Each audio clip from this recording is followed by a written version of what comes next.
Jacques-Henri. Bonjour, moi c'est Liao. Contrairement à probablement la majorité des intervenants aujourd'hui, nous on a un parcours académique. Donc on est une équipe au sein du laboratoire méthode formelle qui est réunit plusieurs institutions sur le plateau de Saclay. Donc l'INRIA, le CNRS, l'ENS et l'Université Paris-Saclay. Et donc on est au sein de l'équipe Tokata, et dans cette équipe il y a une sous-équipe qui développe cet outil Creusot que je vais vous présenter. Le développement de Creusot se fait aussi au sein du projet Décisif, qui est une collaboration avec des partenaires industriels, Adacor, OCaml Pro et Trustinsoft, qui travaillent donc dans la vérification formelle que je vais vous présenter. Donc la question à laquelle nous on veut répondre, c'est comment on sait si un programme Rust est correct. Donc, si vous utilisez Rust, c'est probablement une des principales raisons, c'est son système de type, et en particulier son système de possession, qui vous permet de gérer donc en particulier le partage des données et de garantir la memory safety de programmes bas niveau. En plus de ça, il y a beaucoup d'autres features plus pédestres, on va dire, mais qui sont très utiles pour garantir la correction de vos programmes Rust. Et grâce à ça, beaucoup disent que quand on écrit du Rust, quand ça compile, ça marche, au moins dans des cas simples. Donc une autre manière donc, de garantir la correction des programmes, c'est le testing. Et on exécute le programme et on regarde s'il donne le bon résultat, s'il crache, voilà. Donc en Rust, Rust rend le testing assez facile, au moins le test unitaire, il y a des choses qui sont dans le langage même, enfin dans l'outillage qu'on a out of the box. Il y a aussi tout un écosystème de testing, en particulier Patrick nous a présenté le fuzz testing précédemment.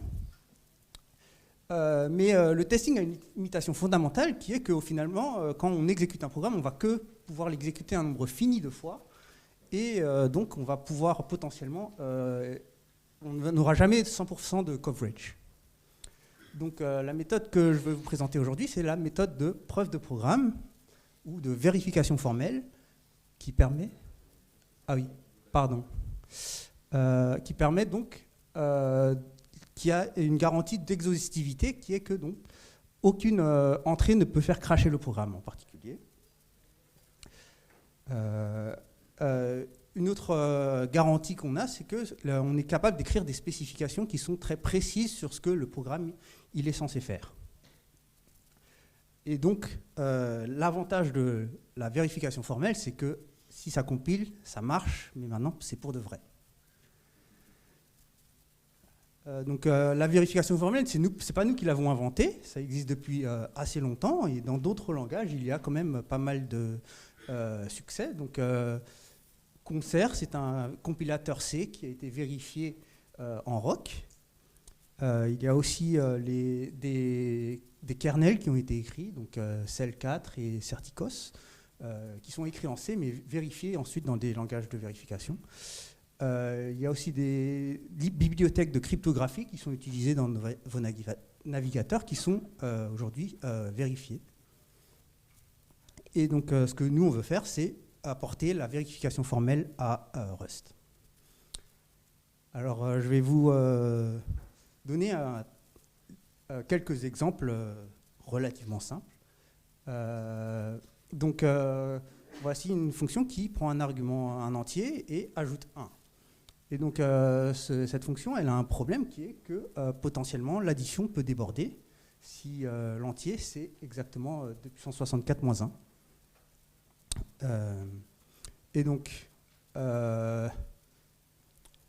Ce qui manque en fait à cette fonction, c'est de dire que cette fonction, elle ne peut prendre des arguments qui ne sont forcément plus petits que cette valeur.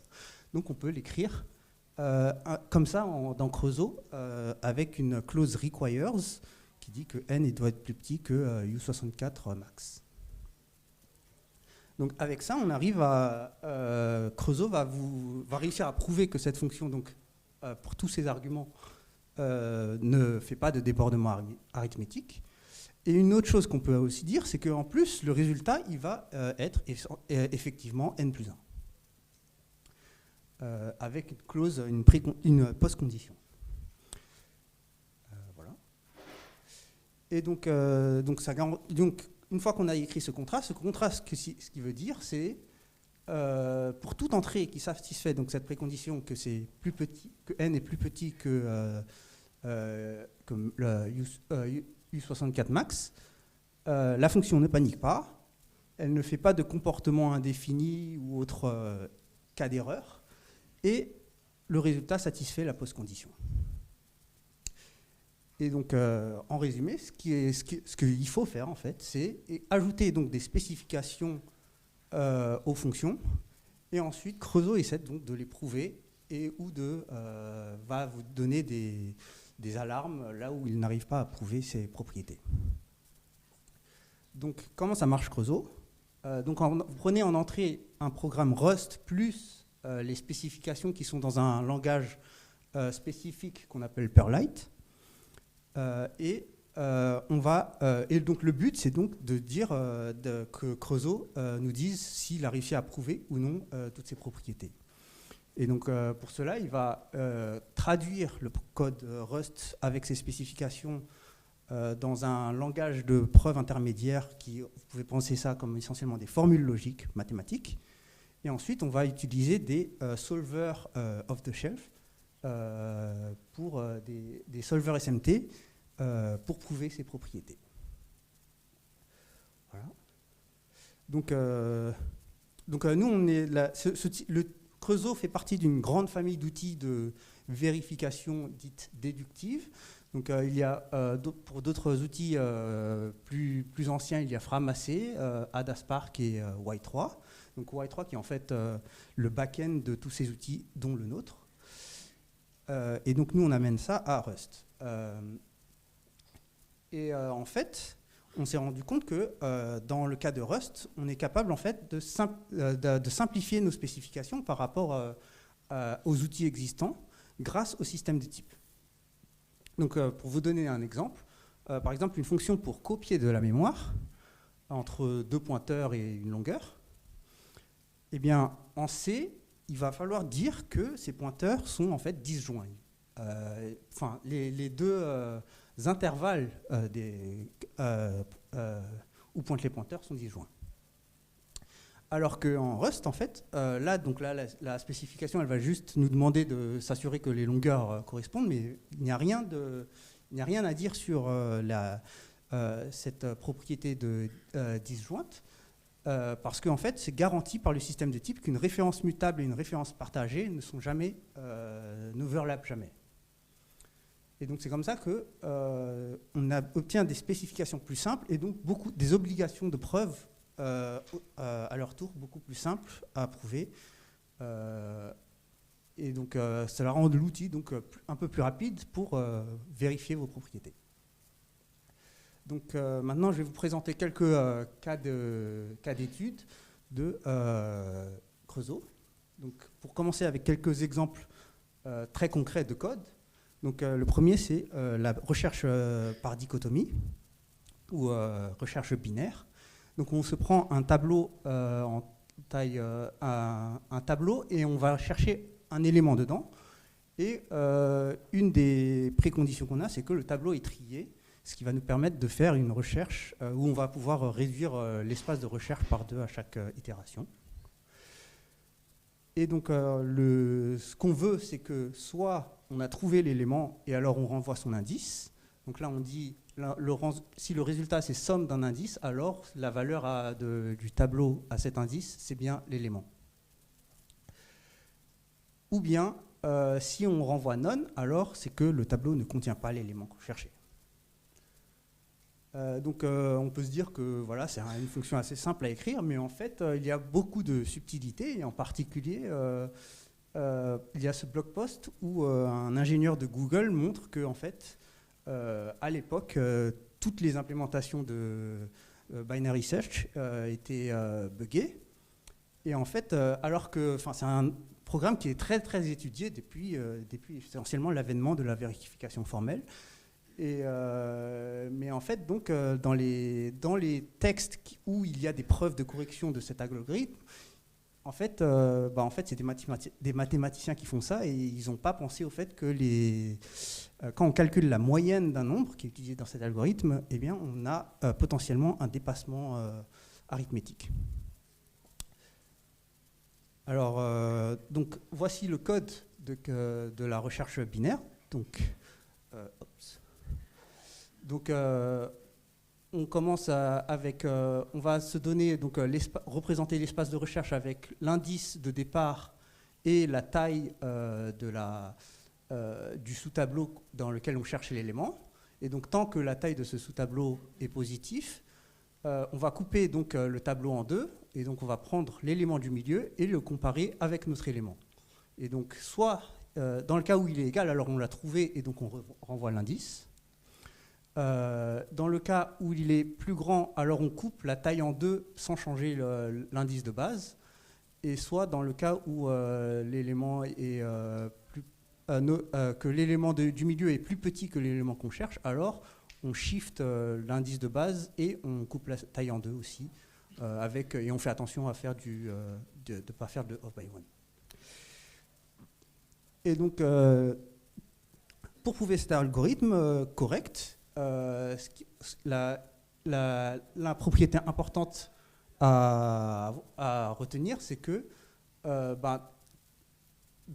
a notre espace de recherche où on cherche notre élément, et en dehors de cet espace, on sait que l'élément n'est pas là, parce qu'à gauche, tous les éléments sont en fait plus petits que l'élément qu'on cherche, et à droite, tous les éléments sont plus grands.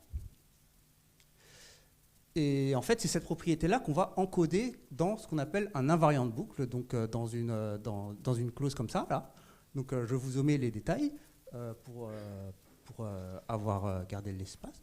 Et en fait, et donc avec ça, avec cet invariant, ça permet en fait de découper la preuve du programme en une preuve de sous-programme sans boucle. Donc ce qu'il faut prouver, il y a trois choses à prouver. Qu'au début, avant de rentrer dans la boucle, l'invariant est satisfait parce que la base est tout à gauche et la taille va tout à droite. Donc il n'y a pas d'éléments dont on sait qu'ils ne sont pas égaux à l'élément qu'on cherche. Ensuite, dans la boucle, il faut prouver que si on suppose que l'invariant est satisfait, alors à la fin, quand on sort de la boucle, quand on sort de d'une itération de la boucle, alors l'invariant est satisfait. Et donc, voilà. Et donc, on aura à la fin, quand on sort de la boucle, on peut supposer l'invariant. Et donc, mais aussi, on sait que la condition est fausse. Donc, la taille ici est égale à 0. Donc, en fait, on sait que tous les éléments ne sont bien pas dans le tableau, ce qui nous permet de prouver la propriété de la recherche dichotomique.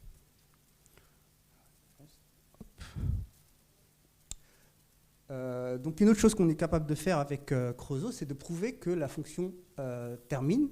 Donc pour ça, il faut ajouter une annotation de plus pour demander à Creusot de vérifier la terminaison d'une fonction. Et ensuite, quand une fonction qui doit terminer à une boucle, il faut donner ce qu'on appelle un variant, qui est une quantité qui décroît à chaque tour de boucle, et donc qui, forcément, à un moment, il faut qu'elle termine, parce que cette quantité ne doit pas décroître infiniment. Voilà, et donc en plus, on peut aussi, le variant, des fois, peut nous donner une idée de la complexité en temps d'un algorithme. Donc dans ce cas, on est capable de dire que la quantité qui décroît, c'est un logarithme de la taille, donc qui nous donne bien la complexité de la recherche par dichotomie. Voilà. Donc, je vais passer l'exemple suivant parce que il est très similaire à ça, mais c'était un algorithme de tri. Donc, il y a quelques années, il y a un étudiant qui en gros s'est pointé, et il a vu que Creusot c'était cool et il avait envie d'utiliser ça pour faire son projet de master. Donc il a écrit un solver SAT. Donc en fait, c'est le principe assez proche des solvers SMT qu'on utilise, mais un peu plus simple. Donc en entrée, ça prend une formule booléenne, donc avec des opérateurs logiques non ou et, comme cette formule par exemple. Et en sortie, ça vous dit si cette formule est satisfiable. Et dans ce cas-là, vous donne en fait l'assignement des variables qui satisfait la formule. Et donc, dans ce projet, implémente plusieurs optimisations et heuristiques pour rendre l'algorithme, le programme plus rapide. Et donc là, juste pour vous donner la spécification en une slide, le solver prend une formule et donne un résultat. Et le résultat peut être soit, alors on a satisfait la formule et alors on a une valuation. Et donc on dit qu'en effet la formule satisfait cette valuation, soit la formule n'est pas satisfiable, et donc on écrit la spécification qu'elle n'est pas satisfiable, ou bien le solver a le droit de timeout, ou voilà, donc de dire qu'elle ne sait pas si la formule est ou n'est pas satisfiable. Voici.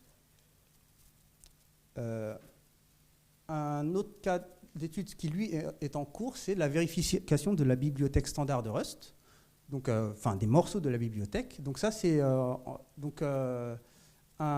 plus, c'est Amazon a proposé ce challenge en particulier, qui est donc le but est de prouver la sûreté des fonctions dans la bibliothèque standard de Rust. Et donc, il propose une série de challenges qui, chacun, définit un morceau à vérifier.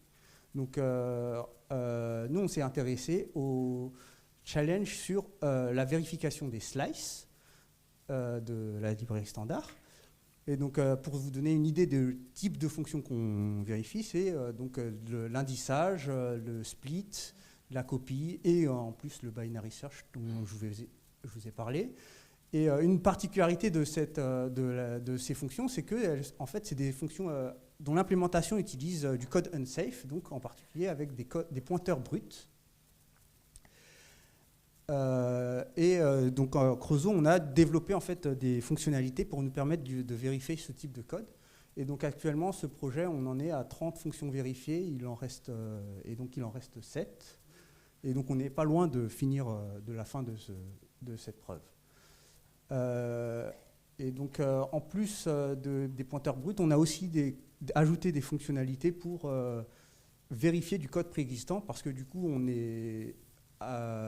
souvent, on veut réécrire le code Rust qu'on veut vérifier pour qu'il soit plus pratique à vérifier.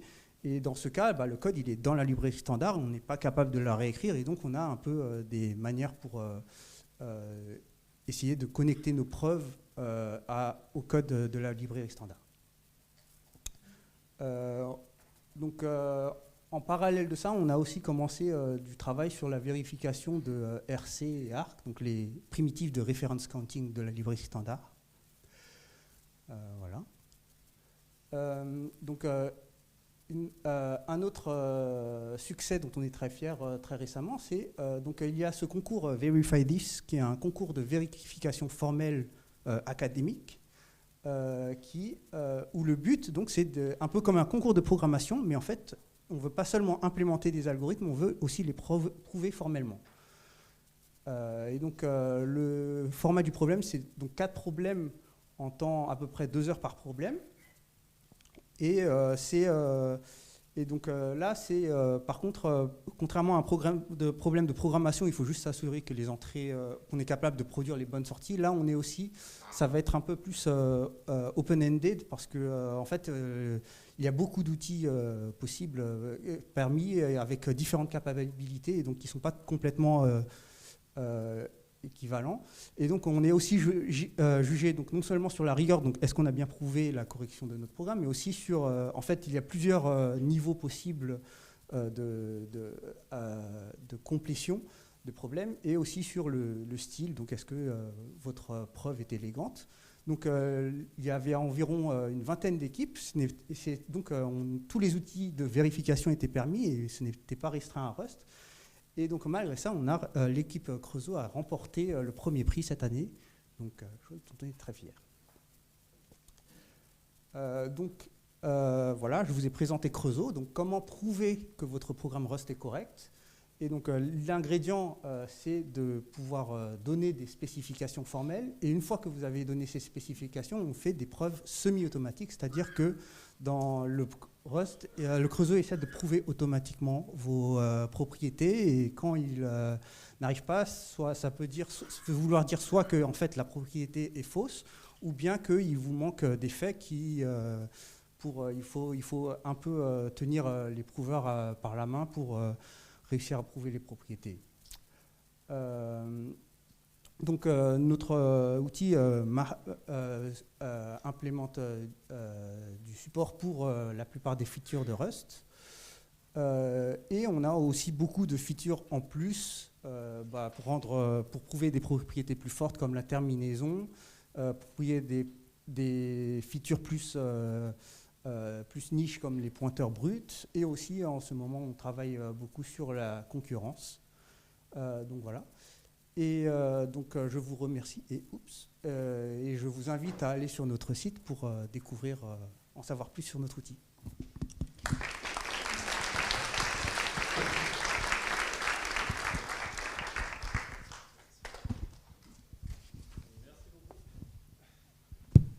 Est-ce qu'il y a des questions pour Liao ?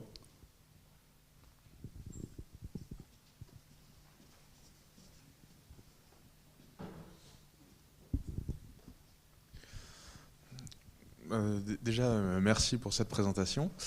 J'avais une petite question, parce que nous, en interne, on a quelqu'un qui fait sa thèse sur la preuve formelle aussi, et il utilise du TLA+. Et donc, la question qui me vient en tête, c'est est-ce qu'il y a des ponts possibles entre Creusot et des systèmes de vérification et de spécification formelle en amont ? Je vais laisser Jacques-Henri répondre à cette question. C'est une question assez... Alors, je ne sais pas ce que tu entends par spécification formelle, mais Creusot contient un langage de spécification formelle qui s'appelle Perlite. Et donc, enfin, voilà. La question c'est, est-ce que tu peux écrire des spécifications ? Alors ça, on n'a pas, en tout cas pas de logique temporelle ou d'autres formes de logique comme ça. Alors, il y a un certain effort qui date d'un certain temps de langage de spécification pour Rust. Ça avance petit à petit, on ne sait pas trop où ça va. Mais nous, on a une spécificité dans Creusot par rapport à d'autres outils de vérification de méthodes formelles sur Rust, qui ne sont pas forcément des outils de vérification déductive comme on l'entend, mais d'autres méthodes formelles. Donc il y a un certain effort de créer un langage de spécification commun. Nous, on a une spécificité, c'est que on n'a pas envie que nos spécifications soient exécutables. Et alors, peut-être dans un public industriel, c'est quelque chose qui va être un peu controversé, mais en fait, c'est quelque chose auquel on tient, parce qu'on a envie d'avoir... Alors peut-être qu'on peut choisir un sous-ensemble sur lequel ce sera un peu exécutable. Mais en fait, beaucoup de nos spécifications ne sont pas exécutables, pour deux principales raisons. La première raison, c'est que dès qu'on écrit des spécifications un tout petit peu avancées, on écrit tout de suite un quantificateur. Et les quantificateurs, c'est pas exécutable.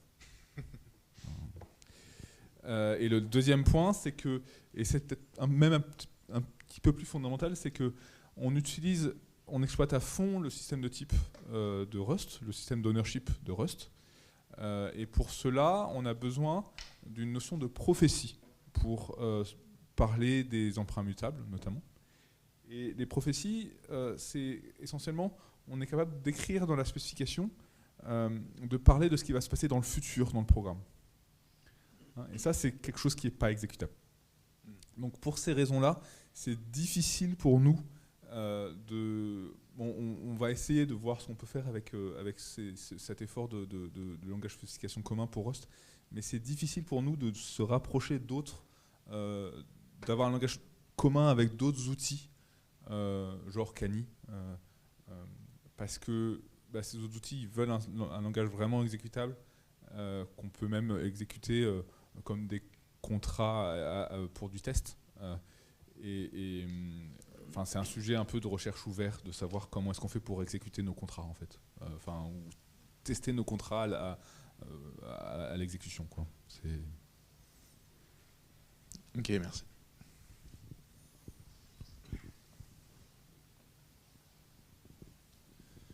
Ouais, petite question justement sur ces aspects par variable de prophétie, etc. Tous les éléments en fait qui rendent la preuve un peu différente de pas mal d'autres langages. Il y a ce moment justement où il faut expliquer à quelqu'un, voici pourquoi ma preuve tient la route, voici pourquoi tout ça fait du sens. Tous ces aspects un peu plus complexes que peut-être pas plus complexes que la moyenne, mais en tout cas moins connus que la moyenne dans les autres outils. Comment vous voyez la manière de quelque part établir un genre de framework qui permettrait de dire à un organisme de certification, voici le type d'explication qu'on attend pour que vous compreniez effectivement que cette vérification est bien valide, qu'elle fait bien du sens, qu'on n'a pas fait d'erreur dans la spécification. Comment vous voyez cette manière de montrer aux gens que la preuve tient la route? Alors, c'est une question difficile, mais en fait, c'est une question difficile qui existe déjà pour le C. En fait, c'est une phrase que j'ai beaucoup entendue ici, et l'année dernière aussi, c'est la phrase de dire c'est compliqué d'apprendre Rust, et les gens veulent continuer à faire du C, parce que, en fait, c'est faux. En fait, Rust, c'est beaucoup plus simple à apprendre que C. Hein, parce que la sémantique du Rust safe, c'est quelque chose qui est facile à comprendre. En fait, quand on écrit des spécifications formelles dans un langage comme Framassi, parce que voilà, mais pour un langage pour du C, en fait, on est en train de formaliser quelque chose dans le modèle mémoire de C, avec toutes les bizarreries qu'on a avec la sémantique des pointeurs du C. Et du coup, c'est vrai que c'est difficile d'expliquer un organisme de certification, en fait je ne l'ai pas encore fait, ce que c'est qu'une prophétie. Mais c'est difficile d'expliquer à un organisme de certification ce que c'est qu'un pointeur en C. Et nous, on n'a pas besoin de le faire. Parce qu'en fait, on travaille, enfin, si tu restes dans la partie Rust safe, le modèle mémoire est assez simple. Donc ça, c'est une première réponse. Je ne sais pas si ça répond à ta question. Alors je suis convaincu que c'est plus simple de faire de la preuve en Rust qu'en C une fois qu'on aura le bon outillage. J'ai absolument aucun doute. Je veux dire, je me suis assez paluché de preuves en C pour savoir que c'est le cas. Mais c'est vraiment juste la manière dont vous voilà. Pensez expliquer, quoi. Donc ça, c'est la réponse qu'on peut faire aux développeurs. Nous, on a une autre réponse au monde académique. Donc on a une preuve formelle en coq qui utilise une sémantique, donc un langage noyau de Rust et un langage noyau idéalisé pour Rust. Et donc du coup on a un modèle de notre outil dans ce langage noyau et on prouve effectivement que ce qu'on fait dans notre outil fonctionne sur ce langage noyau. On a écrit ça en coq et c'est un gros boulot, mais ça fonctionne. Alors, c'est convaincant pour prouver le concept de ce que c'est qu'une prophétie, parce qu'il y a effectivement plein de subtilités de correction qui sont liées aux prophéties, notamment parce que quand on fait des prophéties, quand on regarde ce qui va se passer dans le futur, c'est assez rapidement possible de créer des boucles de causalité, de dire je vais faire exprès de faire que en fait, dans le futur, il ne se passe pas que ce que je dis qu'il se passe. Enfin, vous avez tous vu des films de science-fiction, j'imagine. Donc ces aspects, il faut les traiter, il faut travailler dessus, on a fait le travail de le faire formellement. Une autre réponse, un autre élément de réponse que j'ai, c'est que c'est aussi possible de faire des spécifications en Creusot qui n'utilisent pas de prophétie. Si tu n'utilises pas d'emprunt mutable, tu fais des fonctions qui prennent des entiers, des entrées et qui renvoient des sorties sans modifier la mémoire. Alors elles peuvent modifier la mémoire en interne. Alors du coup c'est pas la preuve que tu vérifies, mais en tout cas la spécification c'est quelque chose qui est facile à comprendre, enfin, qu'on peut évaluer. Voilà. On peut toujours. Enfin, il existe des spécifications qui sont testables à l'exécution. Voilà. Donc j'ai pas vraiment de réponse, mais voilà, c'est les éléments de réponse que je peux donner. Merci beaucoup. Je propose qu'on passe au dernier tour. Je vous remercie à tous les deux.